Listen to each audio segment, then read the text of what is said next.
would you have for someone just starting out in business? Because you're still really a pretty new business owner. You have any golden nuggets for anyone who's starting out? Oh man, I mean, this is what you wrote a book on, right? This is what many have wrote a book on. There's so many to choose from. Here's the first thing I would say is this was some really good advice. I'll give you two good pieces of advice that I was given early on. So the first thing was to treat your business as if it was like a brick and mortar business that you're working out of your garage. And what I mean by that is, or what he meant by that, and what I followed is, he says, work out of your garage until your garage is exploding. In other words, I've talked to many people who want to be like in the position that you are in, or the position that I'm in 2 or 3 years down the line. And they're like, they've got 4 or 5 patients, and now they're already thinking, all right, well, I want to know like when I'm ready to hire my next therapist and when I'm ready to hire an admin. It's like, no, like actually get to experience the joy of like seeing your business go from I'm praying for the phone to ring to like, man, I don't know where I'm going to put all my patients in. Like, actually get to enjoy that, because I'll tell you, and again, I'm sure, David, you got to experience some of this. There's great things about being able to build a team, but there's also like, you wear a very different hat. I wear a very different hat now than I did 2 years ago, whenever I was just the guy that people called to take care of their knee pain or their shoulder pain or whatever.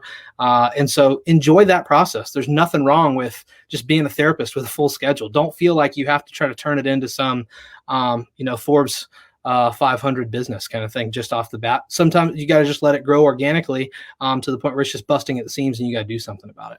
You know what, that alone is just sage advice, because you're absolutely right. If you're in starting, you should be thinking about growing, but if you try to grow too soon, right, number one, you may not be ready for it. You've got to be ready for it. And like you said, you wear different hats now than you did 2 years ago. So I think that's great advice. We do have one question here. If you want to answer it, how would your value pitch to the gym change if you don't have any current or past patients on your caseload? Would you just leave that part, or try and emphasize something else? Yeah, so that's a great question. I mean, so I would say, first of all, in any negotiation, I mean, you certainly want to do things that are advantageous to you, but I still think leading with transparency is always the way to go, because if this is a relationship that you hope to last beyond a week, a month, a year, whatever, I don't think you want to put yourself in a situation where you feel like you've misled somebody.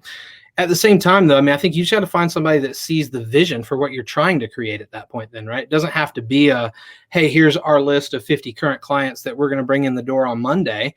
But I don't think that's something I would necessarily feel like you're trying to hide from somebody. I just think you got to find somebody that sees the vision of growing together. So I think maybe in that situation, and David, you're the business coach here, I'll let you chime in. I think that may be a situation where maybe you find a gym owner that's in a similar walk at that point, where they are like, hey, let's grow together, right? If you're showing up at Gold's Gym, who's got 500 members already, what do they need you for? What value are you bringing to the table when you got nothing on the table to bring them? But if you find somebody who's a gym owner in a similar stage of their entrepreneurial journey, and you can go, hey man, let's lock arms and let's do this together, I think that could be a great opportunity. I think you nailed it right there, Jordan. You're right. Don't approach the big box gyms, because honestly, they don't need you, and they're going to use the excuse of, well, we got to go through corporate and all this. Right. Find that local gym owner, has the little, the small box, the small gym, who's looking to grow to where, like what you said, they may work with people in a different way.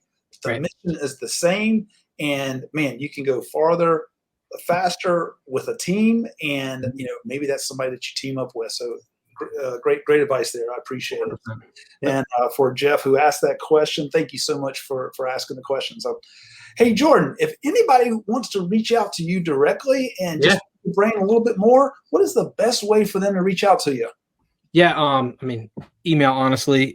Jordan at limitlesstherapyandwellness.com is my email address. You can certainly find me on Facebook, on Instagram, and stuff like that, but that stuff kind of gets flooded with business stuff during the day, and I may or may not catch it. So email is the one thing that I know I'll catch by the end of the day. So yeah, would love to answer any questions, or to clarify any of my comments with anybody on here. And before I sign off, just want to give my wholehearted endorsement for what David and Josh, I got to meet David and Josh before Kevin came on board, but what they're doing with this group, it was honestly, when I was My wife and I had just had our first biological child, and I'm just sitting at home going, there's no way I'm doing this clinic director thing for the rest of my life.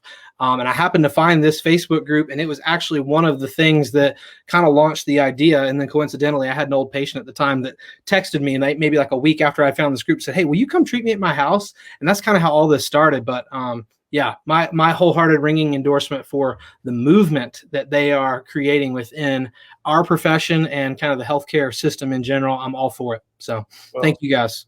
Jordan, thank you. Too kind. And, I promised everybody no commercials. That was not a commercial. That was not good. I appreciate that. But, honestly, we're just a couple of guys, three guys that stood up, and put the flag in the ground and said, hey, we're going to start a movement.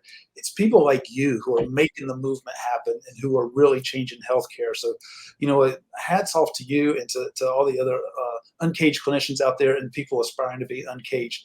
You guys are the ones that are truly making the difference. So thank you so much. So, Jordan, I tell you what, man, I'm going to have to go take a nap now or something because this was just pure fire. My head is spinning. But thank you so much. I'm sure we will be catching up again soon because I always love talking to you.